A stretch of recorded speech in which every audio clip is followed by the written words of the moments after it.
नमस्कार, स्वस्थ जीवन कार्यक्रममा तपाईंलाई स्वागत छ। नेपाल सरकार स्वास्थ्य तथा जनसङ्ख्या मन्त्रालय, राष्ट्रिय स्वास्थ्य शिक्षा सूचना तथा सञ्चार केन्द्र र नेपाल टेलिभिजन बीच सहकार्यमा निर्माण गरिएको यो कार्यक्रम एनटिभी प्लसका साथै एनटिभी इटहरी र एनटिभी कोहलपुरबाट पनि हेर्न सक्नुहुनेछ।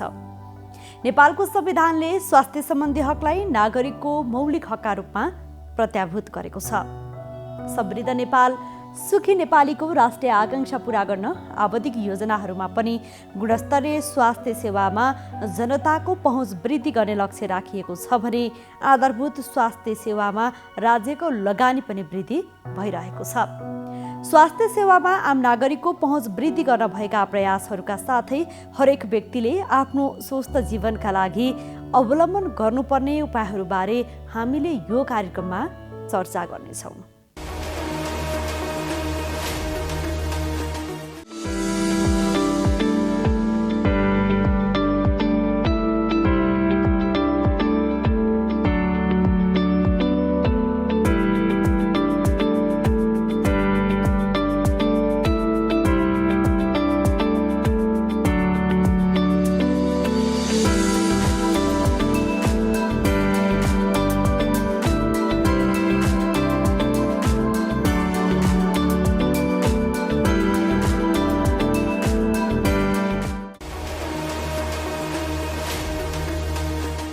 सरकारले कोभिड विरुद्धको खोप भेरोसेलको पहिलो डोज प्रदान गर्न 77वटै जिल्लामा अभियान सञ्चालन गरेको छ। पहिलो चरणमा 55 वर्षदेखि माथिका सबै व्यक्तिलाई भेरोसेल खोप दिइनेछ। साथै प्राध्यापक, शिक्षक तथा कर्मचारी, सार्वजनिक यातायातका कर्मचारीहरूले पनि खोप पाउनेछन्। सरकारले भेरोसेल र जोन्सनको खोप प्रदान गर्न लक्ष्य समूह पनि छुट्याएको छ। भेरोसेल र जोन्सनको खोप अभियानबारे आज हामीले चर्चा गर्नेछौँ। शरीरका विभिन्न अङ्गहरूमा विभिन्न समस्या भए जस्तै आँखामा पनि रोगहरू लाग्न सक्छ। आँखा तुलनात्मक रूपमा हाम्रो शरीरको सबैभन्दा संवेदनशील अङ्ग पनि हो। आँखाको स्याहार सुसार र आँखा सम्बन्धी विभिन्न रोगको समाधानबारे स्वास्थ्य संवादका साथै स्वस्थ जीवनशैलीका लागि ध्यान दिनुपर्ने कुराहरूबारे एकजना विशेषज्ञको सुझाव पनि प्रस्तुत गर्नेछौँ। सुरुमा यो विशेष रिपोर्ट।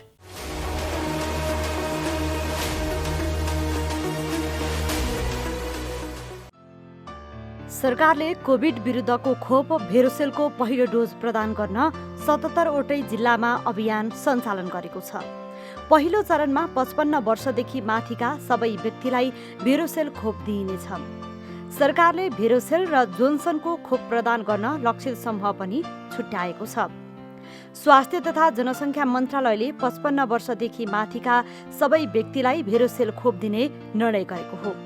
यस्तै विश्वविद्यालयका प्राध्यापक, विद्यालयका शिक्षक तथा कर्मचारी, सार्वजनिक यातायातमा कार्यरत चालक तथा सहचालकलाई पनि यसै पटक भेरोसेल खोप दिइँदैछ। यस्तै सरकारले तोकेको अत्यावश्यक सेवामा संलग्न खोप लगाउन बाँकी व्यक्तिहरू, खोप अनिवार्य गरेका देशमा जाने नेपाली नागरिकहरूलाई पनि खोप दिने निर्णय गरेको छ। कोभ्याक्स सुविधा अन्तर्गत आएको जोन्सन एन्ड जोन्सनको जानसेन खोप 50 देखि 54 वर्ष उमेर समूहका लागि लगाउने निर्णय भएको छ। यो खोप पूर्ण र अति अशक्त अपाङ्गता भएका नागरिकहरू, नेपालमा बसोबास गरिरहेका शरणार्थीहरू, यसअघि खोप लगाउन छुटेका स्वास्थ्य कर्मी तथा सरसफाई कर्मीलाई दिइनेछ। यो खोप एक डोज मात्रै लगाए पुग्नेछ। तर खोप लिनका लागि केही कागजात अनिवार्य गरिएको छ। भेरोसेल पाउने लक्षित समूह 55 वर्ष र सो माथिका उमेर समूहका कोभिड विरुद्ध पहिलो मात्रा खोप लगाउन बाँकी सबै नागरिकहरू, विश्वविद्यालय, विद्यालयका प्राध्यापक, शिक्षक र कर्मचारीहरू, सार्वजनिक यातायातमा कार्यरत चालक र सहचालकहरू, नेपाल सरकारले तोकेका अत्यावश्यक सेवामा संलग्न खोप लगाउन बाँकी व्यक्तिहरू, खोप अनिवार्य गरेका देशमा जाने नेपाली नागरिकहरू, जोन्सनको खोप पाउने समूह 50 वर्षदेखि 54 वर्ष उमेर समूहका कोभिड विरुद्ध पहिलो मात्रा खोप लगाउन बाँकी सबै नागरिकहरू, पूर्ण र अति सशक्त अपाङ्गता, हाल नेपालमा बसोबास गरिरहेका शरणार्थीहरू, स्वास्थ्य संस्थामा कार्यरत स्वास्थ्य कर्मी र सरसफाई कर्मीहरू, यसअघिको अभियानहरूमा खोप लगाउन छुट भएका सबैजना।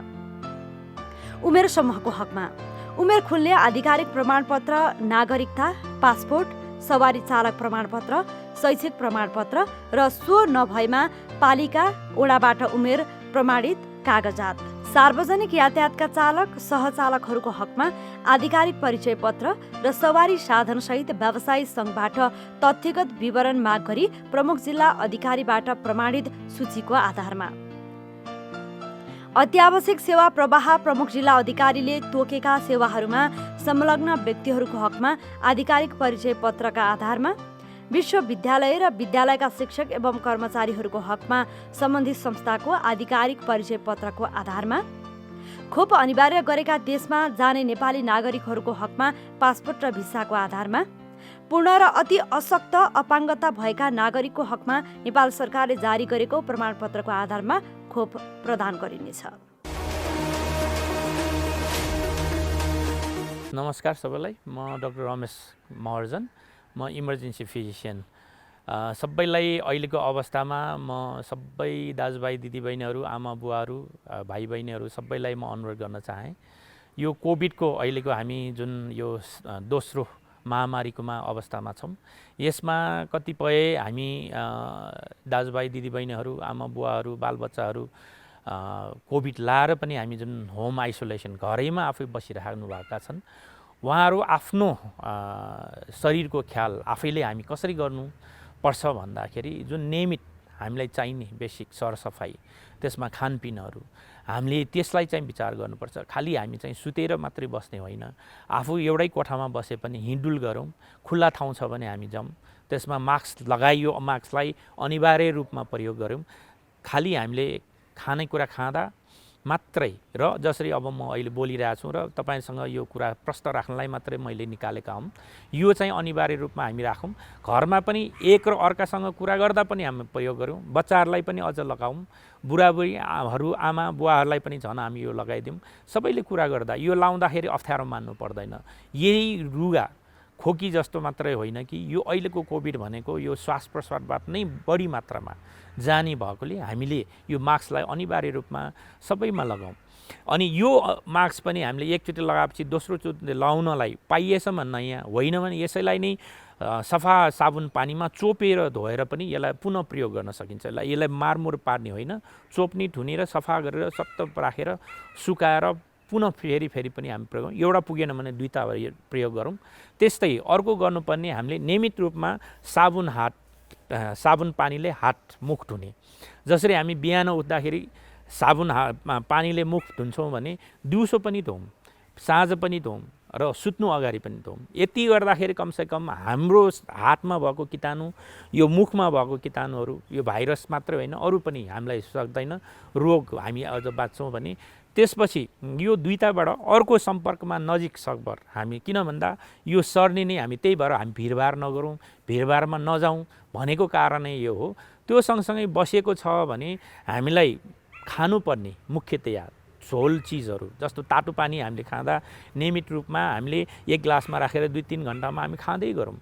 त्यसमा पनि सबभन्दा राम्रो हाम्रो शरीरलाई यो भाइरससँग लड्नलाई अति महत्त्वपूर्ण भनेको भिटामिन सी, जुन अमिलो चिजमा पाउँछ, जुन कागती पानीमा पाउँछ, लप्सीको भयो, हामीसँग यो अरू विभिन्न फलफुलहरूमा हाम्रो यो पाउँछ भने त्यो पनि हामी नियमित सेवन गरौँ।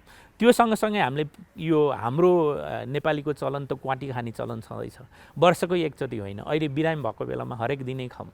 त्यो सँगसँगै हामीसँग भएको सागसब्जीहरू जे छ खानेकुराहरू प्रशस्त मात्रामा प्रोटिन भएको यो झोल चिज खाने। अनि सरसफाइ गर्दा एउटा अर्को टोयलेटको पनि सकिन्छ भने आफू मात्रै बिरामी भएको आफ्नो होस्, होइन भने तपाईँले प्रयोग गरिसकेपछि उसलाई पुनः सफा गरिदिनुहोस्, पुनः अरूलाई प्रयोग गर्नलाई तपाईँलाई मिल्ने गरी बनाउनुहोस्। हामी अल्छी नबनौँ, हामी आफू एक्टिभ भयो भने चाहिँ हामी यो रोगसँग पनि सर्न सक्छौँ, बच्न र यसलाई जित्न सक्छौँ। त्यस्तै अरूलाई सर्न नदिनुको लागि भनेको जस्तै तपाईँ अब होम आइसोलेसन बसिरहँदा तपाईँलाई आफूले खानुपर्ने भनेको जिउ बेस्कन दुख्यो, ज्वरो बढी आयो भने स्ट्यामोल, प्यारास्ट्यामोल मात्रै खाने हो। यो चाहिँ 6 घन्टामा पनि खान सक्छौँ। तपाईँले त्यो बाहेक अर्को खानेको यो भिटामिनहरू मात्रै हो। एन्टिबायोटिक अरू भनेको डाक्टरको सल्लाह अनुसार। अब तपाईँ कुन बेला हस्पिटल आउने त भन्दा जब तपाईँलाई यो रोगले छोएपछि सास फेर्न गाह्रो, अहिले तपाईँ बसेर तपाईँको सास 1 मिनेटमा कतिचोटि फेर्छ भनेर गर्नुहोस्। 1 मिनेटमा हामी 14 देखि 16 चोटि फेर्छौँ भने त्यसको ठ्याक्क डबल भएपछि तपाईँ हस्पिटलमा आउनुपर्छ। किन त भन्दा तपाईँलाई फोक्सोमा यो भाइरसले छुइसकेको हुन्छ र निमोनिया भइसकेको हुन्छ। त्यो कारणले तपाईँ एक्सरे गर्नुपर्छ। आउनुको लागि यो बेलामा आएर हामी डाक्टर सबैले हामी औषधि उपचार गर्छौँ।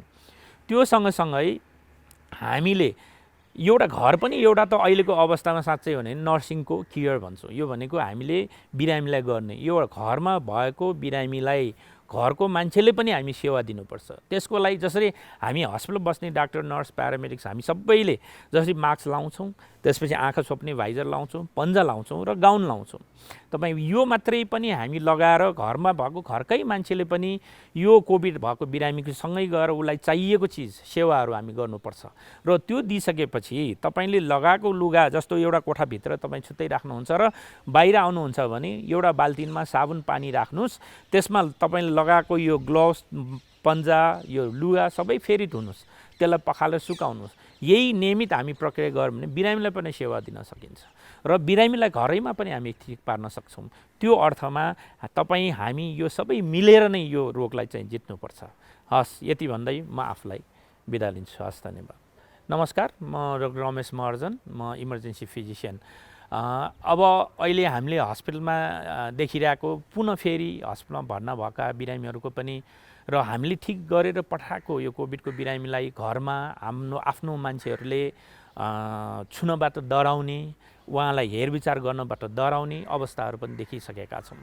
त्यसको लागि त्यसमा डराउनु पर्ने छैन। उहाँलाई यो कोभिडको बिरामी ठिक भएर पनि घरमा बस्दा स्याहार सुसार गर्दाखेरि घरको मान्छेले तपाईँले हामी सबैले यो मास्क त लाउनै पर्यो। त्यो सँगसँगै सकिन्छ भने पन्जा लगाउनुहोस्, एउटा गाउन बेर्ने भए पनि हामी लगाउनुहोस्। यो गरेर उहाँलाई स्याहार गर्नुहोस् र त्यसपछि तपाईँले यो तपाईँले लगाएको यो गाउन जुन भन्छौँ त्यो तपाईँले लगाएको पन्जा फाल्न मिल्छ भने अर्को फालेर नयाँ लाउनुहोस्। होइन भने यो गाउन चाहिँ साबुन पानीमा धोएर पुनः प्रयोग गरिकन लगाउन सकिन्छ। त्यही कारणले नर्सिङ केयर भनेको हस्पिटलमा हामी नर्स दिदीबहिनीले मात्रै दिने होइन, तपाईँ घरमा मेलले फिमेललाई होस्, फिमेलले मेललाई होस्, भनेको पुरुषले महिला, महिलालाई पुरुषलाई हामी बराबरी सबैलाई दिने, एकले आपसलाई सेवा गर्नलाई नै हामी नर्सिङ केयर भन्छौँ। म डाक्टर भए पनि त्यही गर्ने हो, नर्स भए पनि त्यही गर्ने हो, प्यारामेडिक्सले पनि त्यही गर्ने हो भने तपाईँले पनि आफ्नो मान्छेलाई स्याहार सुसार गर्दा आफू बचेर आफू प्रोटेक्ट भएर र उहाँलाई पनि प्रोटेक्सन, ताकि बिरामीलाई पनि तपाईँ उहाँलाई पनि मास्क लगाइदिनुहोस्। त्यही कारणले यो मास्क हामीले लगाइकन एक र आपसमा हामीले चाहिँ घरमा पनि नर्सिङ केयर दिनुपर्छ। यो चाहिँ अति महत्त्वपूर्ण कुरा हो, ताकि अब बिरामीहरू हामी रोग लागेपछि त घरैमा बस्छन्, उहाँहरूलाई त सेवा गर्नै पर्छ। त्यो कारणले मैले हजुरहरू सबैलाई यो बिन्ती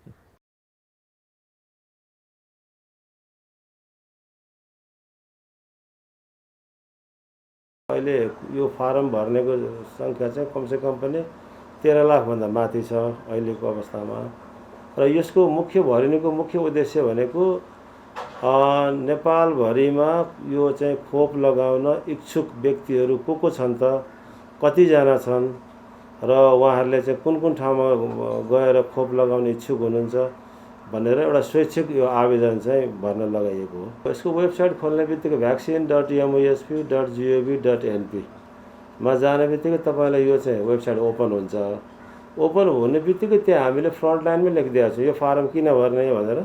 त्यो 5वटा बुँदै छ हाम्रो, यी 5वटा मुख्य कारणले गर्दा फारम भर्नुहोस् भन्ने कुरा राखेका छ। र यसमा हामी के विवरण लिन्छौँ भनेर साइडमा पनि हामीले राखेका छौँ। यो लिनुको मुख्य पछाडिको कारण भनेको खोपको पूर्ण व्यवस्थापन र योजना गर्नको लागि र तपाईँको कुन खोप केन्द्रमा कति लोड हुन्छ र त्यसको पूर्ण व्यवस्थापन गर्नको लागि नै हो। नेट नभएको ठाउँमा चाहिँ अहिले हाम्रो चाहिँ सङ्घीय मामिला तथा सामान्य प्रशासन मन्त्रालयबाट सबै पालिकामा पत्रचार भएको छ।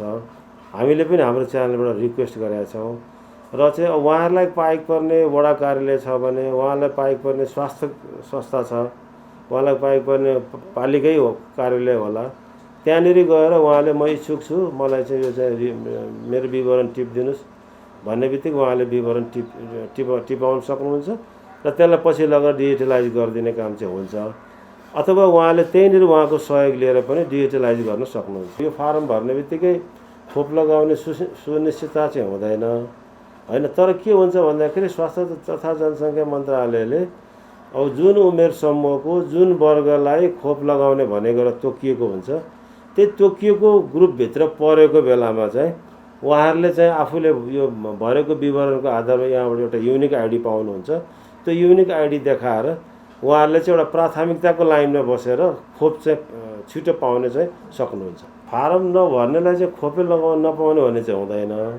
उहाँहरू पनि लाइनमा आउनुहुन्छ। खोप लगाउने साथीहरूको लाइन चाहिँ प्रायोरिटी लाइन हुने भयो। उहाँहरू प्राथमिकताको लाइनमा पर्नुहुन्छ, छिटो खोप लगाएर जानुहुन्छ। जसले फारम भर्नु भएको छैन भने उहाँहरू चाहिँ अब तपाईँको प्राथमिकताको लाइनमा पर्नुहुन्न, उहाँहरू चाहिँ अब लामो क्युबाट चाहिँ जानुपर्ने हुन्छ। फारम नभर्नेलाई नपाउने, भर्नेले मात्रै पाउने भन्ने चाहिँ होइन। तर भर्दाखेरि के हुन्छ भन्नुहुन्छ भनेदेखि एउटा तपाईँको सरकारलाई पनि फाइदा हुने भयो खोप व्यवस्थापन गर्नलाई, होइन। र चाहिँ अर्को भनेको तपाईँको खोप यो फारम भर्ने व्यक्तिलाई पनि फाइदा हुने भयो कि एउटा प्राथमिकताको लाइनमा गएर उसले छिटो खोपको सेवा लिन पाउने भयो। त्यस कारण त्यो हो। तर चाहिँ के भने फारम नभरेको आधारमा खोप नदिन पाउने भन्ने चाहिँ छैन। त्यहाँ उहाँहरूलाई हामीले चाहिँ नमुना फारमहरू पठाएका छौँ। सबै पालिकालाई स्वास्थ्य संस्थाहरूमा नमुना फारम पठाएको छ। त्यो नमुना फारमको आधारमा उहाँहरूले त्यो डिटेल विवरणहरू बनाएर चाहिँ अनि त्यहाँ चाहिँ उहाँहरूले इन्ट्री गरिदिनुहुन्छ। उहाँहरूलाई कहीँ कहीँ के भर्नको लागि अब उहाँहरूलाई चाहिँ कुनै सेलमा भर्नको लागि कसरी भर्ने, के गर्ने भन्ने कुराहरू चाहिँ उहाँहरूले जानकारी चाहिँ माग्नुहुन्छ, होइन। अब यसको लागि तपाईँको चाहिँ हाम्रो चाहिँ साथीहरू नै हुनुहुन्छ, उहाँहरूको नम्बर दिएको छ। उहाँहरूले त्यो नम्बरमा फोन गर्नुहुन्छ।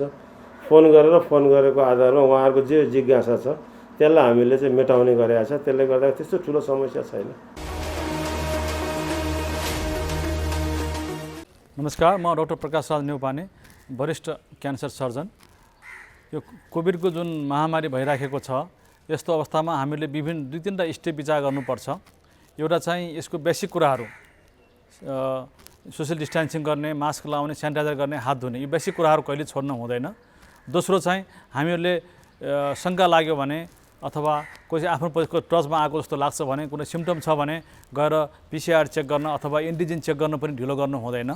त्यो गरिसकेपछि यदि पोजिटिभ आयो भने र हामीले होम आइसोलेसन बस्नु पर्यो र बस्दाखेरि हामीले चाहिँ एउटा श्वास प्रश्वास र अक्सिजन मात्र आफैले हेर्ने र हल्का छ भने घरमै बस्ने, अलिकति बिचको छ इन्टरमिडिएट छ भने एकदमै औषधि खाने, केही सिम्टोमेटिक औषधि खाने, गाह्रो छ भने अस्पताल छिटो गइहाल्ने, यो कुरा गर्नुपर्छ।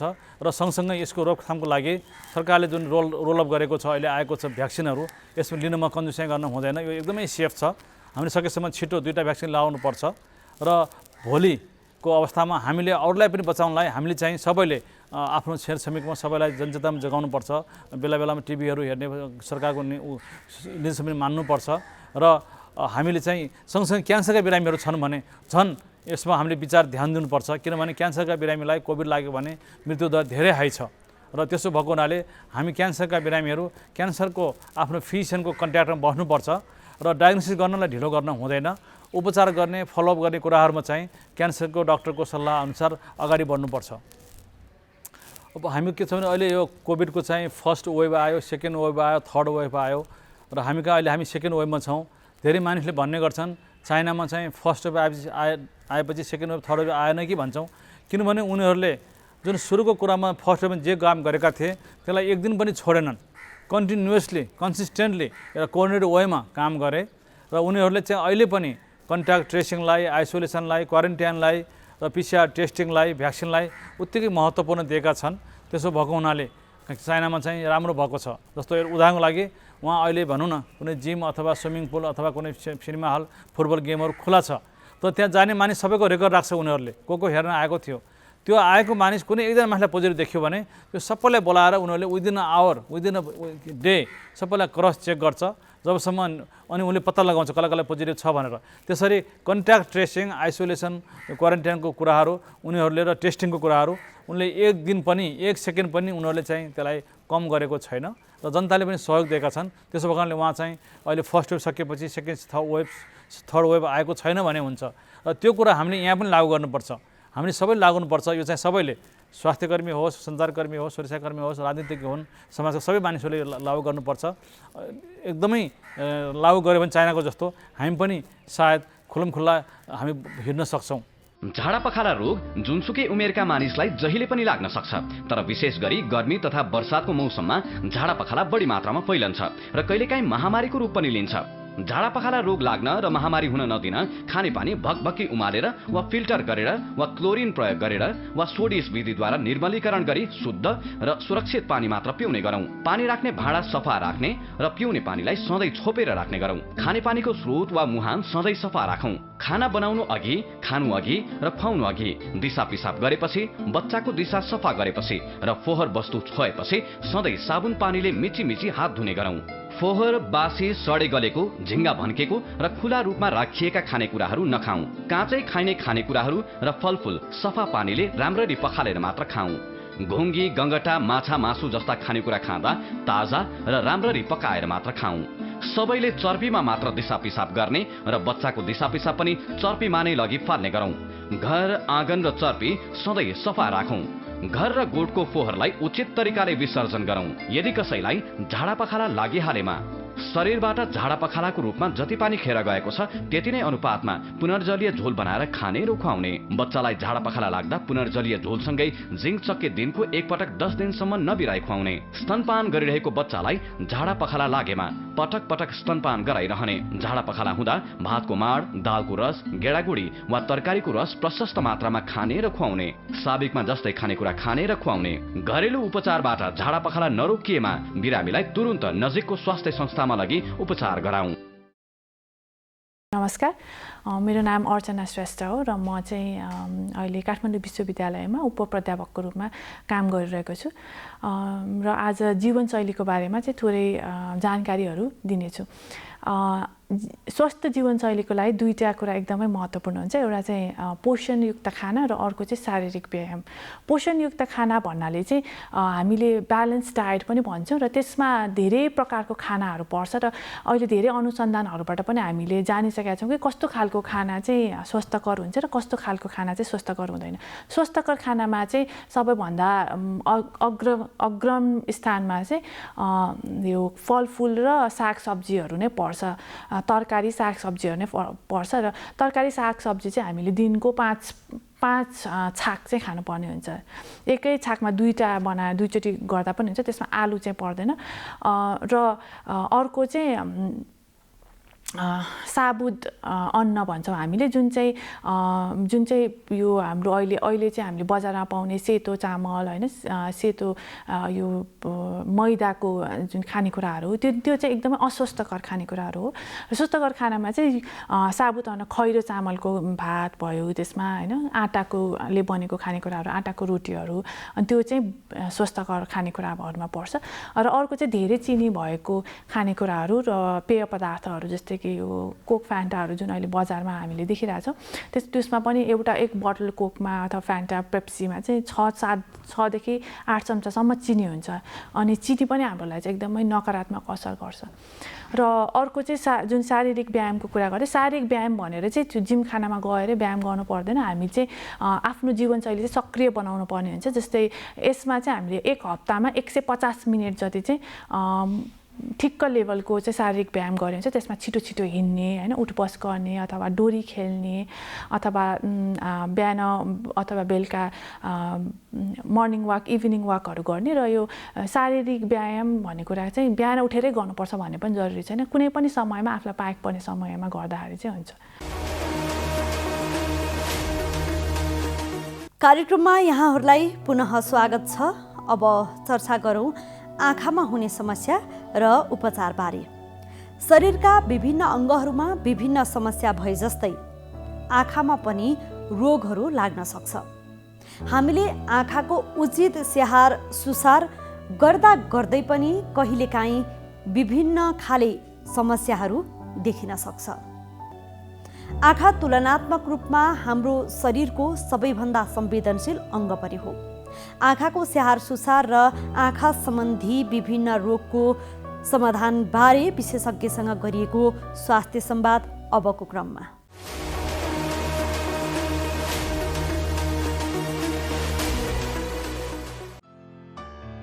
आँखा हाम्रो शरीरको अत्यन्तै महत्त्वपूर्ण अङ्ग मानिन्छ। आँखाले नै हामीले संसार देख्न पाएका छौँ। शरीरका विभिन्न अङ्गहरूमा विभिन्न समस्या देखिए जस्तै आँखामा पनि रोगहरू लाग्न सक्छ। आँखाको उचित स्याहार सुसार गर्दा गर्दै पनि कहिलेकाहीँ विभिन्न समस्याहरू देखिन सक्छ। सहरी क्षेत्रमा धेरै विद्युतीय उपकरण चलाएर आँखामा समस्या हुने गरेको छ भने गाउँघरतिर अव्यवस्थित जीवनशैली तथा आँखा स्वास्थ्य सम्बन्धी ज्ञान नभएको हुनाले कम उमेरमै विभिन्न समस्या भोग्ने र दृष्टिविहीन हुने जोखिम देखिन्छ। समयमै उपचार नपाउँदा मोतियाबिन्दु, जलबिन्दु र तन्दो सहित अन्य रोगहरू लाग्छ भने दुर्घटना, चोटपटक जस्ता कारणबाट समेत नेपालमा अन्धोपनको समस्या हुने गरेको छ। आँखा सम्बन्धी विभिन्न रोगको उपचारबारे आँखा रोग विशेषज्ञ डाक्टर रुचि श्रेष्ठसँग हामीले संवाद गरेका छौँ। कोरोना संक्रमितको बिचमा चाहिँ काम गर्नलाई चाहिँ अति नै मुस्किल भएको छ। सबै यो हामीले जुन रेगुलर गर्ने खालको कामहरू छ त्यसमा सबै हामीले आफ्नो बानी बेहोरामा पनि सबै परिवर्तन गरिरहनु परेको छ। अब हाम्रो चाहिँ स्पेसल्ली हामी आँखाको जाँच गर्ने हुनाले हामीले चाहिँ आँखालाई एकदमै नजिकैबाट एउटा स्लिट ल्याम्प भन्ने मेसिनबाट जाँच्नु पर्ने हुन्छ।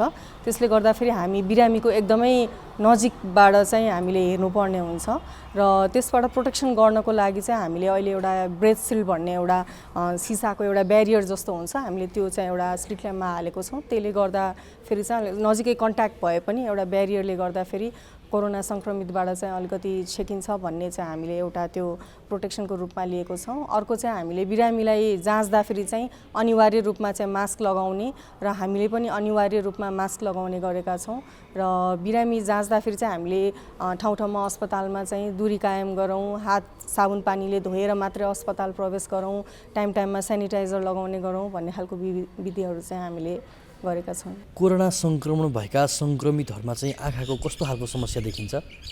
अब यो कोरोना संक्रमणले चाहिँ आँखामा असर गरेको चाहिँ हामीले अब केसहरू पनि देखिरहेका छौँ।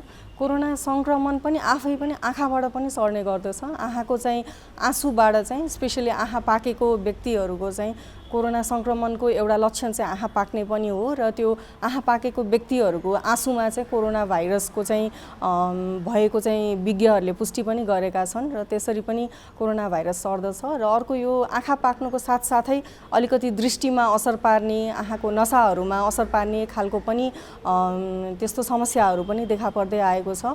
मेन भनेको चाहिँ आँखा रातो हुने चाहिँ यसको सबभन्दा कमन लक्षण चाहिँ आँखा रातो हुने चाहिँ रहेको छ कोरोना भाइरसले गर्दाखेरि। कालो ढुसी संक्रमण भएकाहरूमा आँखामा विभिन्न खालका समस्याहरू देखिन्छ।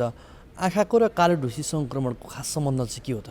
कालो ढुसी भनेको चाहिँ ब्ल्याक फङ्गस भन्ने हो। यो चाहिँ एउटा किसिमको फङ्गस हो जुन चाहिँ हामी आँखामा भन्दा पनि हामीले यो जताततै हाम्रो सराउन्डिङ सबैमा हामीले भेट्न सक्छौँ। जस्तो माटोमा भेट्न सक्छौँ, अरू गिलो ठाउँहरू, चिसो ठाउँहरूमा, काठहरूमा जहाँ पनि भेट्न सक्छौँ। यो कालो ढुसीले चाहिँ यो डाइरेक्ट आँखामा असर गर्ने भन्दा पनि यो चाहिँ पहिला सुरु चाहिँ नाकबाट सुरु हुन्छ, त्यसपछि बिस्तारै आँखामा गएर मस्तिष्कमा चाहिँ एकदमै लास्टमा गएर मस्तिष्कमा हानिसकेपछि चाहिँ त्यो चाहिँ एकदमै सिरियस कन्डिसन हुने गर्दछ। आँखामा चाहिँ हामीले कालो ढुसी भएको भनेर थाहा पाउने लक्षण भनेको चाहिँ आँखा रातो हुने, टाउको दुख्ने, त्यसपछि आँखा दुख्ने, आँसु झर्ने, त्यसपछि ज्वरो आउने, नाक बन्द हुने, त्यस्तो खालको लक्षणहरू हुनसक्छ। र अर्को चाहिँ डिल सुन्निने र एकदमै लेट स्टेजमा चाहिँ आँखा पनि अलिकति बाहिर बल्झिएको जस्तो खालको पनि हुन्छ, तर त्यो चाहिँ अलिकति लेट स्टेजमै हुन्छ जसमा चाहिँ हामीले दृष्टि पनि गुमाउन सक्छौँ। पछिल्लो समय बदलिँदो परिवेशसँगै बालबालिकाहरू चाहिँ सानै बेलादेखि नै मोबाइल, ट्याब्लेट, टिभी जस्ता सामग्रीहरू एकदम नजिक गएर हेर्ने गर्छन्। यसले चाहिँ आँखामा कस्तो असर गर्छ त? बालबालिकाहरू चाहिँ धेरै नै अहिले अब यो मोबाइल, ट्याब्लेट अनि त्यसपछि टिभीप्रति एकदमै मोहित भएको देखिन्छ र स्पेसली यो लकडाउनले गर्दाखेरि अनलाइन क्लासेसहरू चल्ने, त्यसपछि बच्चाहरू बाहिर निस्किन नपाउँदाखेरि मोबाइलमै गेम खेल्ने, मोबाइलमै टाइम पास गर्ने, युट्युबमा टाइम पास गर्ने, यस्तो खालको समस्याले गर्दाखेरि यो लगभग 1.5 वर्षको अन्तरालमा चाहिँ हामीले आँखा हस्पिटलमा हेर्दाखेरि पनि बच्चाहरूलाई चाहिँ स्पेसली आँखा एकदमै सुक्खा भएर आउने चिलाउने सुक्खापन अथवा हामीले ड्राई आई भन्छौँ, यसको सिम्टमहरू चाहिँ एकदमै बढेको छ। अर्को भनेको चाहिँ बच्चाहरूले धेरै नजिकको कुराहरू धेरै हेर्ने र टाढा हेर्ने कुराहरू चाहिँ कम हुँदाखेरि उहाँहरूको आँखामा चाहिँ दृष्टिदोष पनि एकदमै धेरै देखिएको छ। दृष्टिदोष अथवा रिफ्र्याक्टिभ एरर भन्छौँ हामीले आफ्नो आईको भाषामा। त्यो भनेको चाहिँ बच्चालाई चाहिँ चस्मा बिना चाहिँ उसको दृष्टि चाहिँ कम हुँदै जाने र उसले राम्ररी देख्नको लागि चाहिँ चस्माको आवश्यक हुने जस्ता समस्याहरू चाहिँ एकदमै बढिरहेको छ। अब यो समस्या समाधानका लागि चाहिँ बालबालिकाहरू त सचेत हुनु नै पर्यो, अभिभावक पनि हुनु पर्यो। तर त्यो बाहेक अब हाम्रो उपचार पद्धति चाहिँ कस्तो गरिरहनु भएको छ तपाईँहरूले? हजुर, अब यो बालबालिकाहरू चाहिँ अहिले जुन यो के अरे मोबाइलहरूप्रति जुन मोहित भइरहेको छ, अब यो चाहिँ सकेसम्म हामीले कन्ट्रोल गर्ने भनेकै बुवा आमाले नै खास यसलाई कन्ट्रोल गर्ने हो। बालबालिकाहरूलाई सीमित समय मात्र मोबाइल ल्यापटपमा रहन दिने र उनीहरूलाई चाहिँ अरू इन्डोर एक्टिभिटिजहरू, इन्डोर गेम्सहरूमा प्रेरित गर्ने। अनि त्यसपछि अब यदि बाहिर जानु परे पनि मास्क लगाएर अलिकति टाइममा टाढा टाढा हेर्ने, आँखा यताउति हल्लाउने, त्यसपछि एकै ठाउँमा एकोरेर हेर्दाखेरि चाहिँ आँखाको आँसु पनि राम्ररी फैलिन पाउँदैन। त्यसले गर्दाखेरि जुन हुन्छ त्यसको लागि पनि यो चाहिँ अब प्यारेन्ट्सहरूले नै कन्ट्रोल गर्नुपर्ने हुन्छ। र सानो सानो बच्चाहरू चाहिँ स्पेसली 5 वर्ष मुनिका बालबालिकाहरूले चाहिँ आफैले उहाँहरूले चाहिँ मेरो आँखामा यो समस्या भयो भनेर भन्न नसक्ने हुँदाखेरि हामीले चाहिँ 5 वर्ष मुनिका बालबालिकाहरूलाई चाहिँ 5 वर्ष नागिसकेपछि अथवा 5 वर्षको अन्तरालमा चाहिँ एकचोटि आँखा जाँच गर्नै पर्ने हुन्छ। र हामीले नियमित 3 महिना 6 महिनामा चाहिँ आँखा जाँच गरिरह्यो भने चाहिँ यो दोषहरूबाट हामी चाहिँ मुक्त हुन सकिन्छ। मान्छेको आँखामा चाहिँ सबैभन्दा कमन भनेकै दृष्टिदोष अथवा रिफ्र्याक्टिभ एरर हो। त्यो भनेको चाहिँ चस्माको सहायता बिना चाहिँ उहाँहरूले चाहिँ राम्ररी सफा देख्न सक्नुहुन्न। त्यो चाहिँ बच्चादेखि नै अथवा कसैको जन्मौटे नै पनि हुन्छ हैन। त्यही भएर बालबालिकाहरूलाई चाहिँ 5 वर्ष मुनिकालाई चाहिँ एकचोटि आँखा जाँच गराउनै पर्ने हुन्छ। अनि त्यसपछि अरू समस्या भनेको चाहिँ अहिले हाम्रो सबैभन्दा चाहिँ यो ब्लाइन्डनेसको अथवा अन्धोपनको कारण भनेको चाहिँ मोतीबिन्दु हो। मोतीबिन्दु भनेको चाहिँ यो चाहिँ हामीले ठिक पार्न सक्ने खालको रोग हो। यसलाई हामीले टाइममै हामीले अस्पताल गएर जाँच्यौँ भने चाहिँ यसलाई हामीले अपरेसन गरेर यो मोतीबिन्दुको उपचार चाहिँ शल्यक्रिया अथवा अपरेसनबाट गरिन्छ। यसको पनि निवारण हुन्छ। र अरू समस्याहरू भनेको चाहिँ जलबिन्दु भन्ने पनि अलिकति ठुलो खालको समस्या हो। अर्को भनेको चाहिँ आँखाको पर्दामा पनि विभिन्न खालका रोगहरू लाग्न सक्छन्।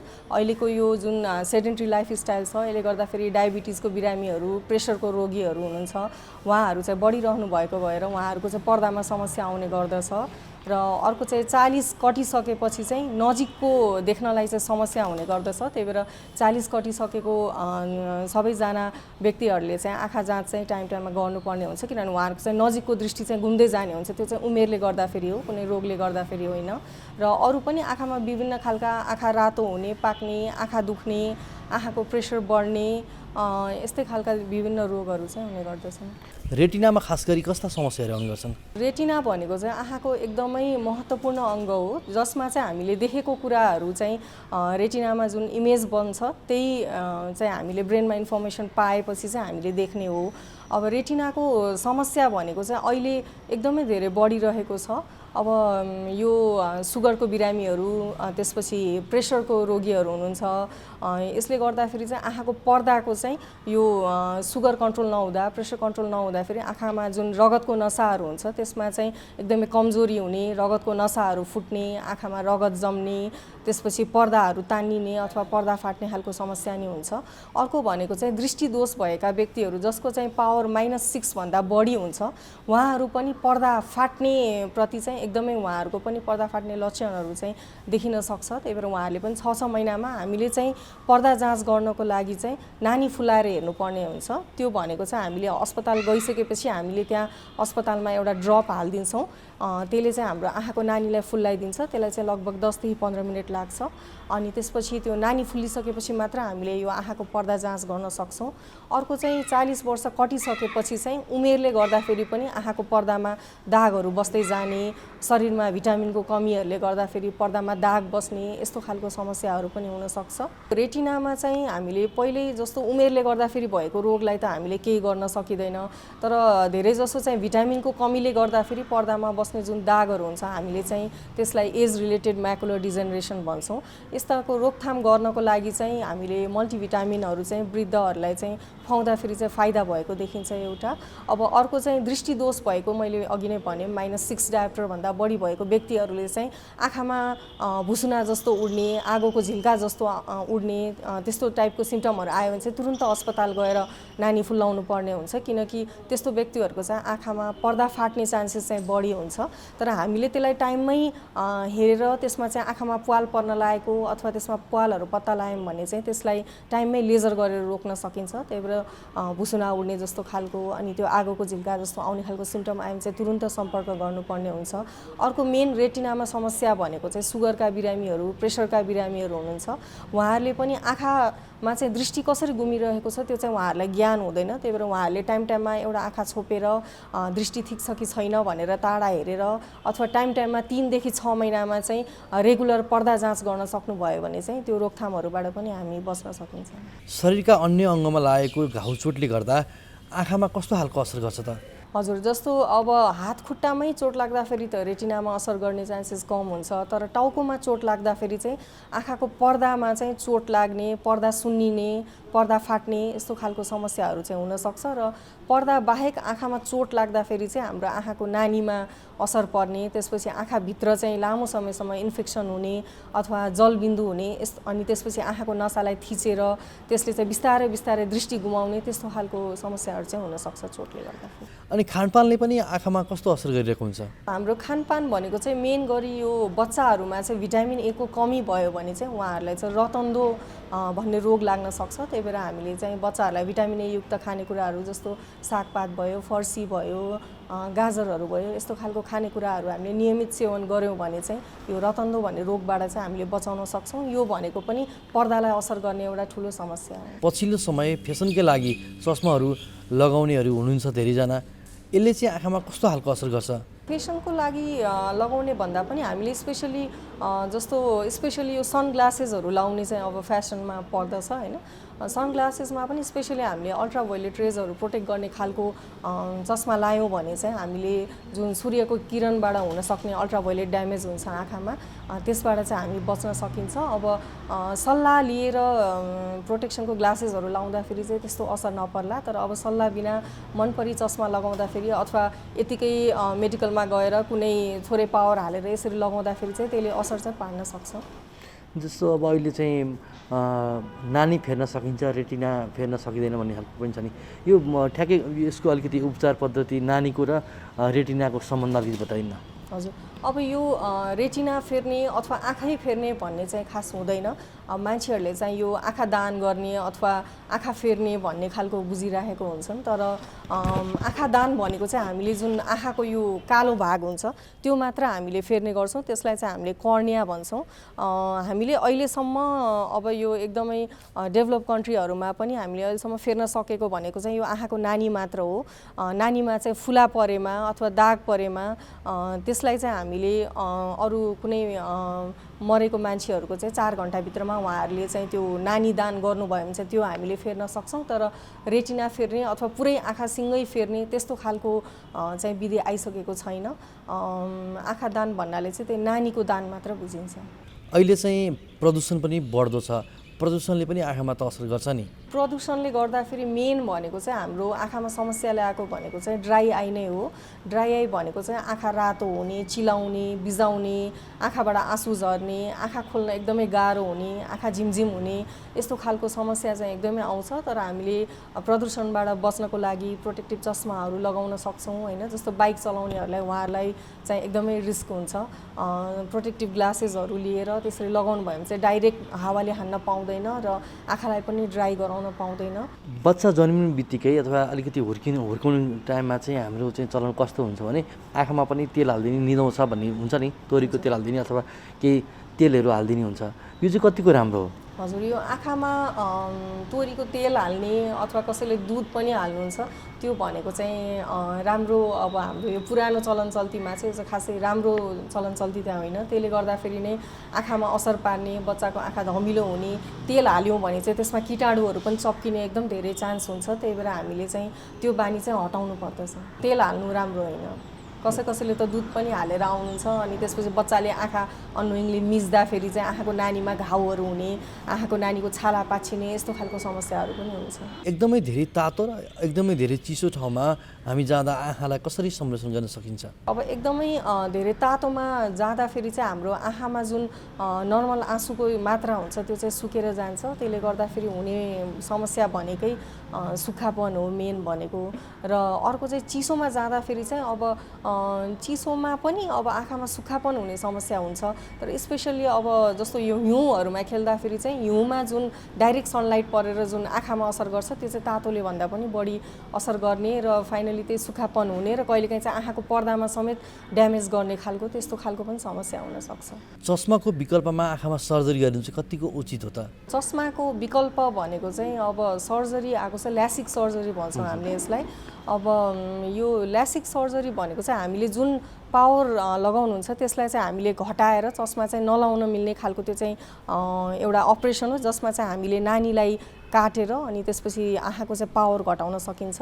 तर यो सर्जरी गर्नको लागि चाहिँ एकदमै बच्चा बेलामा चाहिँ सर्जरी गर्नु हुँदैन, किनभने बच्चाको जति ग्रोथ हुँदै जान्छ त्यति उहाँहरूको चाहिँ माइनस पावर स्पेसली त्यो चाहिँ बढ्दै जाने गर्छ। किनकि बच्चाको ग्रोथ हुँदा सँगसँगै हाम्रो आँखाको जुन डल्लो हुन्छ त्यसको पनि साइज बढ्ने गर्छ। त्यसले गर्दाखेरि माइनस पावर चाहिँ परिवर्तन भइरहेको हुन्छ। त्यही भएर हामीले चाहिँ जेनरली 20 वर्षभन्दा मुनिका बच्चाहरूलाई चाहिँ यो सर्जरी चाहिँ नगर्दै राम्रो हुन्छ। र स्पेसली यदि 20 वर्ष नागिसकेको अथवा भर्खरै 20 वर्ष लागेको हुनुहुन्छ र उहाँहरूको पावर चाहिँ कमसेकम अब 1 वर्ष अथवा 2 वर्षसम्म चाहिँ एउटै पावर छ, चेन्ज भएको छैन भने चाहिँ हामीले त्यो अप्सनमा जान सकिन्छ। अब सबै सर्जरीको सबै कुरा राम्रो हुन्छ भन्ने छैन, अलिकति माइनर साइड इफेक्ट त जेको पनि हुनसक्छ। त्यसमा अलिकति ड्राई आईहरू त्यस्तो हुन्छ। तर सर्जरी राम्ररी गयो भने चाहिँ चस्मा नलाउन मिल्ने त्यो खालको उपाय पनि त्यसलाई चाहिँ नराम्रो भन्नु मिल्दैन, त्यो पनि एउटा राम्रो उपाय हो। स्पेसली अब यङ कस्मेटिक टाइपको चस्मा नलाउने खोज्नेहरूलाई चाहिँ राम्रो विकल्प हो। आँखालाई कसरी संरक्षण गर्न सकिन्छ? कोरोना महामारीको कारणले गर्दाखेरि चाहिँ अब हामीले जुन मेन भनेकै हामीले डिस्टेन्स मेन्टेन गर्ने, मास्क लगाउने, हात बेला बेलामा सेनिटाइज गर्ने अथवा साबुन पानीले हात धुने हो। यही कोरोनासँगै हामी बच्न सकेनौँ भने चाहिँ आँखा रातो हुने, आँखा पाक्ने खालको कोरोना भाइरसको लक्षणहरू पनि एउटा आउन सक्छ। र अर्को चाहिँ हामीले एउटै मास्क चाहिँ रिपिटेडली प्रयोग गर्ने खालको जुन हाम्रो टेन्डेन्सी हुन्छ, मास्क चाहिँ हामीले टाइम टाइममा फेरिरहनु पर्ने हुन्छ। किनभने मास्कमै लागेको जुन चिसोपन हुन्छ त्यसले गर्दाखेरि पनि यो कालो ढुसे भन्ने जुन आइरहेको छ रोग त्यसलाई सङ्क्रमण गर्नबाट चाहिँ बढाउँछ। र स्पेसली सुगर भएको, प्रेसर भएको रोगीहरूले चाहिँ प्रेसर र सुगर चाहिँ एकदमै कन्ट्रोल गर्नुपर्ने हुन्छ। किनभने प्रेसर सुगर भएको रोगीहरूलाई चाहिँ कोरोना भाइरस लाग्दाखेरि उहाँहरूलाई अझै त्यसको लक्षणहरू चाहिँ बढी देखिन्छ र त्यसले धेरै असर पार्दछ। त्यही भएर हामीले चाहिँ अब आँखा अर्को भनेको चाहिँ कोरोना भाइरसको कारणले गर्दाखेरि मान्छेहरू जुन बाहिर निस्किन पाउनु भएको छैन, भित्रभित्रै बसेर धेरै ग्याजेटहरूमा टाइम पास गर्ने गर्नुभएको छ, त्यसले गर्दाखेरि चाहिँ आँखा एकदमै सुक्खा हुने यस्तो खालको समस्याहरू पनि आइरहेको छ। त्यही भएर हामीले चाहिँ ग्याजेटमा मात्र ध्यान नदिएर अरू घर परिवारसँग इन्डोर एक्टिभिटिजहरू अरूहरू कुरामा चाहिँ डाइभर्ट गर्नुपर्ने हुन्छ। नत्र बिस्तारै बिस्तारै आँखामा चाहिँ हाम्रो दृष्टिदोष पनि देखा पर्न थाल्छ। धेरै भित्र बसेर नजिकको कुराहरू मात्र हेऱ्यो भने टाइम टाइममा टाढा हेर्ने, आँखा यताउति हल्लाउने पनि गर्नुपर्ने हुन्छ।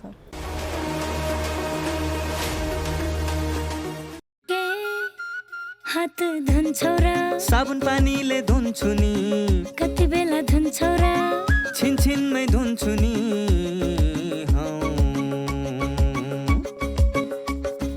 घरमा पस्दा अफिस पस्दा सधैँ धुन्छु हात, कोरोनालाई यसै गरी भगाइदिन्छु म त। घरमा पस्दा अफिस पस्दा सधैँ धुन्छु हात, कोरोनालाई यसै गरी भगाइदिन्छु म त।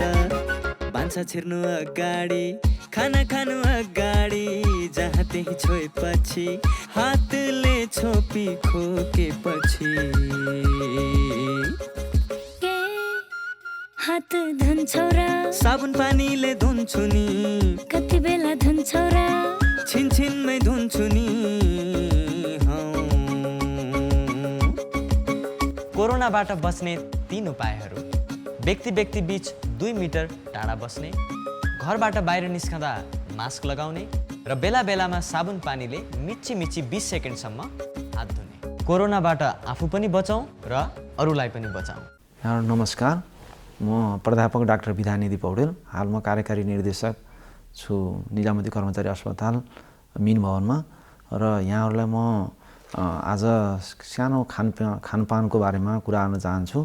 यहाँहरू स्वस्थ रहनको लागि हामीले चाहिँ दैनिक हाम्रो जीवनशैलीमा चाहिँ धेरै ध्यान दिनुपर्छ र हामी बिहान उठेपछि सुरुमा चाहिँ ब्रेकफास्टहरू गर्ने, नास्ताहरू गर्ने। नास्ता गर्दाखेरि चाहिँ हामीले त्यसमा चाहिँ हल्का नास्ताहरू अथवा चाहिँ टाढा जानु छ भनेदेखि हामी चाहिँ अलि धेरै नै खान पनि सक्छौँ। रोटीहरू, पुरीहरू, तरकारी, दही यस्तो खानेकुराहरू र सब्जी र एउटा फल भए पनि खाऊँ र हामीले चाहिँ समयमा खाना खाने र समयमा सुत्ने र व्यायामहरू गर्नुपर्छ।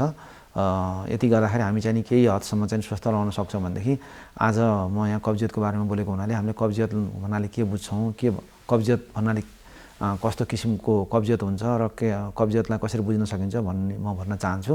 कब्जियत भन्नाले हाम्रो एउटा दिशा समयमा नहुने अथवा दिशा गरिसकेपछि पेट खलास नहुने अथवा दिशा गरेर चाहिँ नि दिशा गर्ने ठाउँमा गएर अड्किने, दिशा गरेको सहज महसुस नहुने, दिशा कडा हुने, कडाभन्दा कडा दिशा हुने अथवा 2-3 दिनपछि चाहिँ दिशा हुने, दिशाबाट रगत आउने, यस्तो किसिम विभिन्न किसिमले चाहिँ कब्जियतले सताइरहेको हुन्छ भनेदेखि यो कब्जियत एउटा आफ्नै पेटको आन्द्राकै कारणको गतिले आन्द्राको गति चाहिँ राम्रोसँग नचलेर हुन्छ भनेदेखि चाहिँ नि आन्द्राको गति समयमा राम्रोसँग नचल्नाले हुन्छ भनेदेखि अर्कोतिर विभिन्न रोगको कारणहरू हाम्रो खानपिनको कारण, औषधिको कारणले पनि हुन्छ। जस्तै थाइरोइडको कारणले हुन्छ, डायबिटिजको कारणले कब्जियतहरू हुने हुन्छ र हामीले खाने औषधिहरू डायबिटिजको औषधिहरूले पनि हुन्छ भनेदेखि चाहिँ नि ब्लड प्रेसरको औषधि भयो, हामीले खाने एन्टासिडहरू भयो र अनि क्याल्सियमहरू र प्रेग्नेन्सी उसमा हाम्रो गर्भधारण भएको समयमा पनि कब्जियत हुन्छ र बुढेसकाल लागेपछि 50 वर्षपछि कब्जियत हुन्छ र 70 वर्ष लागेपछि झन् बढी कब्जियत हुन थाल्छ होइन। यी कब्जियतले चाहिँ हामीले चाहिँ धेरै सताउँछ। हामीले चाहिँ के भन्दा दिनचर्यामा चाहिँ नि हामीले चाहिँ नि राम्रोसँग हामीलाई चाहिँ नि दिनभरि चाहिँ सहज महसुस गर्न सक्दैनौँ।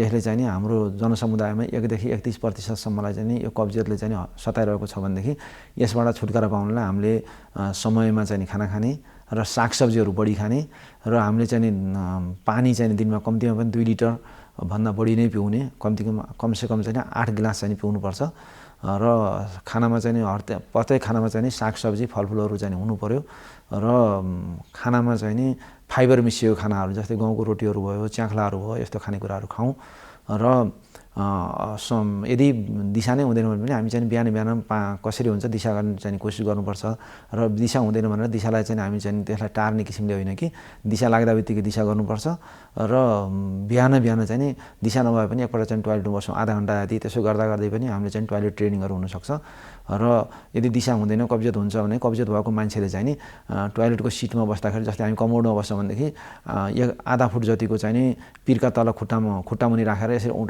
गरिदियो भने पनि त्यसले चाहिँ दिशा गर्ने ठाउँमा चाहिँ प्रेसर दिएर नि त्यसले चाहिँ दिशाको मुखलाई चाहिँ सिधा खुलाइदिन्छ र त्यसरी दिशा हुन सहज हुन्छ र हामीले चाहिँ नि यी धेरै कुराहरूमा ध्यान दिँदाखेरि हामी कब्जियतबाट बच्न सक्छौँ र कब्जियतले चाहिँ पछि गएर पाइल्स फिसरहरू बनाउने उस्तै पढेर धेरैपल्ट चाहिँ नि दिशाहरू भयो भनेदेखि पछि दिशा गर्ने ठाउँमा अरू रोगहरू पनि लाग्न सक्छ। मासहरू बढ्ने त्यस्तो पनि हुनसक्छ, अरू रेक्टोसिलहरू हुनसक्छ, दिशा गर्ने ठाउँहरू तल खस्न सक्छ, हामीले प्रोल्याप्स भन्छौँ तिनीहरू आउन सक्छ। त्यसो भएर यी कुराहरूमा ध्यान दिनुपर्ने चाहिँ नि म यहाँहरूलाई अवगत गराउन चाहन्छु। उपचारको कुरा पनि थोरै जोड्दैछ। उपचारको लागि के छ भन्दाखेरि कब्जियत भइसकेपछि अब के गर्ने भन्ने कुरा हुन्छ।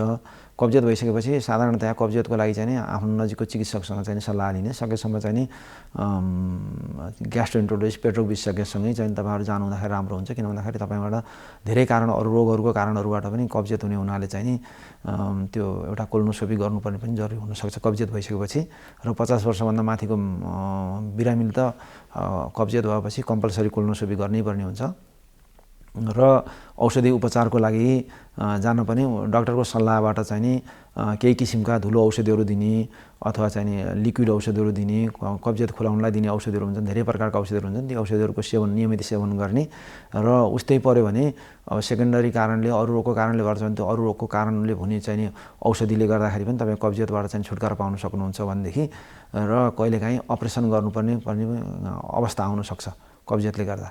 त्यसो भएर यी सबै कुराहरूमा ध्यान दिँदाखेरि यहाँहरूलाई चाहिँ धेरै सहज हुनसक्छ।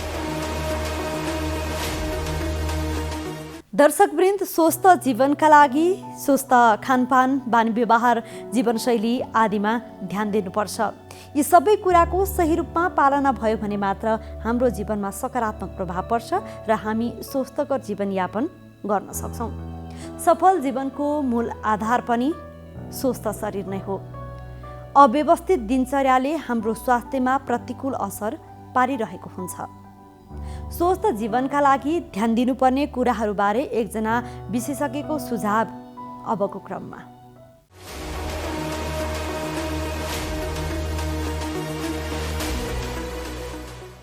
नमस्ते, मेरो नाम डाक्टर सुमन प्रसाद अधिकारी हो। म पेसाले मनोचिकित्सक हुँ। हाल मनोशास्त्र काउन्सिलिङ एन्ड रिसर्च सेन्टरमा कन्सल्टेन्ट साइकियाट्रिस्टको रूपमा कार्यरत छु। म आफै मनोचिकित्सक भएको नाताले मैले आफ्नो दैनिक क्रियाकलाप कसरी चाहिँ अगाडि बढाउँछु, मेरो दिन अगाडि कसरी बढ्छ र मैले कसरी आफूलाई चाहिँ म्यानेज गर्छु भन्ने कुराको बारेमा केही भन्दैछु। सामान्यतया मेरो बिहानको उठ्ने समय भनेको 5 देखि 6 बजेको समय हुन्छ। त्यसपछि मेरो सामान्य आफ्नो क्रियाकलापहरू गरेर अस्पताल र मेरो क्लिनिकहरू लगभग दिउँसोभरि नै चल्छन्। अब व्यस्तताका बावजुद पनि आफूलाई अलिकति संयम धैर्य राखेर चाहिँ हामीले काम गर्न सक्यौँ भने त्यसमा चाहिँ अलि सजिलो हुन्छ जस्तो लाग्छ। मैले पनि त्यही कुरामा ध्यान दिएको छु। अब त्यति धेरै समय व्यायाममा अरू कुराहरूमा दिन नसके पनि आफूले स्वस्थकर खानपिनमा चाहिँ ध्यान दिने, लागु पदार्थ मादक पदार्थहरू सेवन नगर्ने, अनि त्यसपछि आफ्नो फुर्सदको समयमा चाहिँ अब आर्टहरू गर्न सकिन्छ होइन, म्युजिकहरू सुन्न सकिन्छ। अथवा मैले चाहिँ प्रायः मेरो बच्चाहरूलाई टाइम दिने गरेको छु। खाली समय हुँदाखेरि कतै नजिकै घुम्न जाने, अनि आफन्तहरूसँग कुरा गर्ने होइन, आफ्नो कुराहरू सेयर गरेर चाहिँ त्यसरी हामी स्वस्थ चाहिँ रहन सक्छौँ। मुख्य कुरो भनेको हामीले अस्वस्थकर बानी व्यवहार चाहिँ त्याग्नु पर्यो। राति समयमा चाहिँ सुत्नु पर्दछ, धेरै अनिदो बस्यौँ भने पनि हामीलाई विभिन्न खालका मानसिक समस्याहरू चाहिँ आउने सम्भावना रहन्छ। त्यसरी यहाँहरू सबैलाई पनि मेरो विनम्र आग्रह के छ भने स्वस्थ खानपिनमा ध्यान दिउँ, लागु औषध मादक पदार्थहरू, चिया कफीहरू धेरै प्रयोग नगरौँ र निन्द्राको चाहिँ गहिरो निन्द्रा हुने गरी, पर्याप्त निन्द्रा हुने गरी चाहिँ आफूलाई चाहिँ समय दिउँ। नमस्कार, म डाक्टर धर्मागत भट्टराई। म बालरोग तथा रोग प्रतिरक्षा विशेषज्ञ हुँ। अहिले दोस्रो लहरसँगै कोरोना भाइरसले लगाउने रोग कोभिड बच्चामा र किशोरहरूमा पनि बढी मात्रामा देखिएको छ र बच्चाहरूलाई र किशोरहरूलाई पनि सङ्क्रमण दर सँगसँगै जटिलता हुने प्रतिशत बढेको देखिएको छ। यस्तो अवस्थामा बच्चालाई विशेष गरी ज्वरो सँगसँगै श्वास प्रश्वासका समस्याहरू र पाचन प्रणाली सम्बन्धी समस्याहरू बढी देखिएका छन्। त्यसकारण हामीले आफ्ना बालबालिकामा श्वास प्रश्वास सम्बन्धी समस्याहरू जस्तै ज्वरो आउने, रुगाखोकी जस्ता सिम्टम देखिने, खोकी लागिरहने, श्वास प्रश्वासमा समस्या हुने, श्वासको गति बढ्ने र कोखा हान्ने जस्ता श्वास प्रश्वासका समस्या र ज्वरो सँगसँगै बान्ता आउने, झाडा पखाला लाग्ने र पेट दुख्ने जस्ता समस्याहरू बच्चामा देखिएमा पनि यो कहीँ कोभिड त होइन भनेर सोच्न जरुरी छ। र यस्ता प्रकारका लक्षणहरू देखियो भने यसलाई हामीले पहिला त्यसमा खतराका सङ्केतहरू देखिएका छन् कि छैनन् भनेर बुझ्नु जरुरी छ। यदि बच्चालाई सामान्य ज्वरो र रुगाखोकीका मात्रै लक्षणहरू छन् र हाम्रो जल विनियोजन नभइसकेको कन्डिसनका पाचन प्रणालीका जस्तो झाडा पखाला जस्ता लक्षणहरू छन् भने घरमै हामीले केयर गर्न सक्छौँ।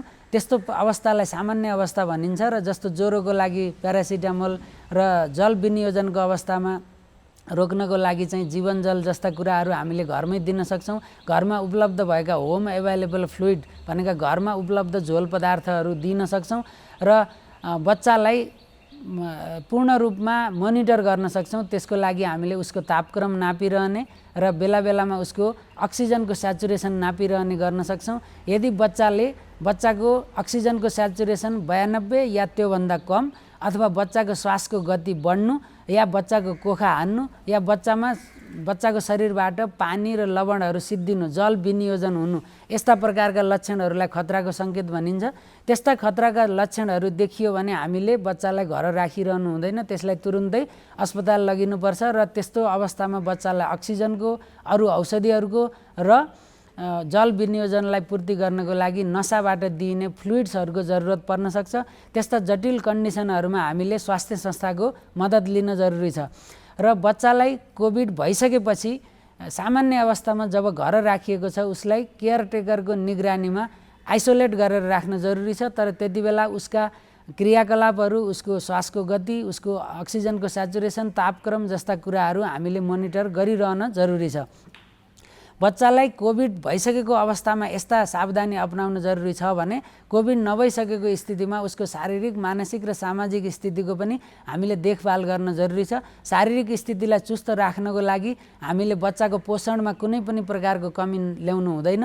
कार्बोहाइड्रेट, प्रोटिन, फ्याटी एसिड भएका कुराहरू, खनिज पदार्थ, भिटामिन, झोल पदार्थहरू र रेसेदार खानेकुराहरूको कुनै कमी ल्याउनु हुँदैन। 6 महिनासम्मको उमेरको बच्चालाई जसले आमाको दुध पिएको छ स्तनपानमा कमी ल्याउनु हुँदैन। स्तनपानलाई निरन्तरता दिइराखौँ र त्यसभन्दा पछिको बच्चालाई सेमिसोलिड डाइट र ठुलो बच्चामा हामीले दिने सन्तुलित भोजनमा कुनै कमी ल्याउनु हुँदैन। यो बाहेक उसलाई शारीरिक अभ्यास, निद्रा र तनावरहित समय दिन जरुरी छ। उसलाई अहिले स्कुल जान नसकेको कन्डिसनमा हुने र आफ्ना साथीहरूसँग घुलमिल हुन नसकेको कन्डिसनमा हुने मानसिक तनावको पनि हामीले त्यत्तिकै देखभाल र स्याहार सुसार गर्न जरुरी छ। उसलाई साथको जरुरी छ। त्यसकारण यस्तो बेलामा अभिभावकले बच्चाको शारीरिक अवस्था, मानसिक अवस्था र सामाजिक अवस्था सम्पूर्ण कुराहरू र तिनमा देखिएका समस्याहरू सबैलाई पूर्ण रूपमा सम्बोधन गर्न जरुरी देखिन्छ। र यस्तो बेलामा हामी वयस्कहरूले पनि कोरोना सङ्क्रमणलाई रोक्नको लागि पर्याप्त रूपमा मास्कको प्रयोग गरिरहने र आफ्नो हातको सफाइको लागि बेला बेलामा हात धोइरहने र सेनिटाइजरको प्रयोग गरिरहने गरौँ। र हामीले सरकारले लगाएका निर्देशनहरू र स्वास्थ्यकर्मीले दिएका सल्लाहहरू बमोजिम हामीले अपनाउनु पर्ने कोभिडका यी सम्पूर्ण सावधानीहरू र लकडाउनका नियमहरू सबैलाई पालना गरेर अत्यावश्यकीय काममा मात्रै बाहिर निस्किने र सकिएसम्म र कुनै पनि हालतमा सामाजिक दूरी कायम गर्नेलाई नभुल्ने र व्यक्ति बीचको सम्पर्कलाई अत्यन्त कम गर्ने र कुनै पनि प्रकारका लक्षणहरू आयो भने स्वास्थ्य कर्मीको सल्लाह लिने र सामान्य अवस्थामा घरभित्रै आइसोलेट गरेर राख्ने र जटिलता आएको बेलामा स्वास्थ्य संस्थाको मद्दत लिन जरुरी छ। यसो गरेमा हामीले बच्चामा हुने सङ्क्रमणलाई पनि रोक्न सक्छौँ र सङ्क्रमण भइसकेका बच्चाहरूमा पनि जटिलता ल्याउनबाट रोक्न सक्छौँ। स्वास्थ्य सम्बन्धी महत्त्वपूर्ण नम्बरहरू। स्वास्थ्य सम्बन्धी कुनै पनि जानकारी र सहयोगका लागि स्वास्थ्य तथा जनसङ्ख्या मन्त्रालयका हटलाइन नम्बरहरू 1115 र 1133 वा मोबाइल नम्बर 9851 55 839। एम्बुलेन्स सेवाको लागि 102 र 112। वैदेशिक रोजगारीको क्रममा स्वास्थ्यमा समस्या भएमा, अन्य सहयोग वा जानकारी आवश्यक परेमा श्रम, रोजगार तथा सामाजिक सुरक्षा मन्त्रालयको हटलाइन नम्बर 1141। शान्ति, सुरक्षा र अन्य सहयोगका लागि नेपाल प्रहरीको नम्बर 100। सशस्त्र प्रहरी बलको नम्बर 1114। रगत आवश्यक परेमा ब्लड बैंकको नम्बर 01 42 25 344। दर्शकवृन्द, अब भने हामी कार्यक्रमको लगभग अन्त्यतिर आइपुगिसकेका छौँ। सरकारले कोभिड विरुद्धको खोप भेरोसेलको पहिलो डोज प्रदान गर्न 77 वटै जिल्लामा अभियान सञ्चालन गरेको छ। पहिलो चरणमा 55 वर्षदेखि माथिका सबै व्यक्तिलाई भेरोसेल खोप दिइनेछ। साथै प्राध्यापक, शिक्षक तथा कर्मचारी, सार्वजनिक यातायातका कर्मचारीहरूले पनि खोप पाउनेछन्। सरकारले भेरोसेल र जोन्सनको खोप प्रदान गर्न लक्ष्य समूह पनि छुट्याएको छ। भेरोसेल र जोन्सनको खोप अभियानबारे रिपोर्ट आज हामीले प्रस्तुत गर्यौँ। आँखाको स्याहार सुसार र आँखा सम्बन्धी विभिन्न रोगको समाधानबारे विज्ञसँगको संवादका साथै स्वस्थ जीवनका लागि हाम्रो जीवनशैली कस्तो हुनुपर्छ यसबारे विज्ञको सुझाव पनि प्रस्तुत गर्यौँ। आजका लागि स्वस्थ जीवन कार्यक्रमको समय सकिएको छ। यो कार्यक्रम नेपाल टेलिभिजनको वेबसाइट www.nepaltvonline.com तथा नेपाल टेलिभिजनको मोबाइल एप र फेसबुक, युट्युब जस्ता सामाजिक सञ्जालमा पनि हेर्न सक्नुहुनेछ। यो कार्यक्रममा तपाईँका स्वास्थ्य सम्बन्धी समस्या, सरकारले प्रवाह गरेका स्वास्थ्य सेवा अथवा हाम्रो कार्यक्रमबारे कुनै जिज्ञासा छन् भने हामीलाई सम्पर्क गर्न सक्नुहुनेछ। सम्पर्क माध्यम हामीले टेलिभिजन स्क्रिनमा पनि देखाइरहेका छौँ। तपाईँका समस्यालाई हामीले सरकारी अधिकारी वा विज्ञ मार्फत समाधान गर्ने प्रयास गर्नेछौँ। आजका लागि स्वस्थ जीवन कार्यक्रमबाट हामी सबैलाई बिदा दिनुहोस्। नमस्कार।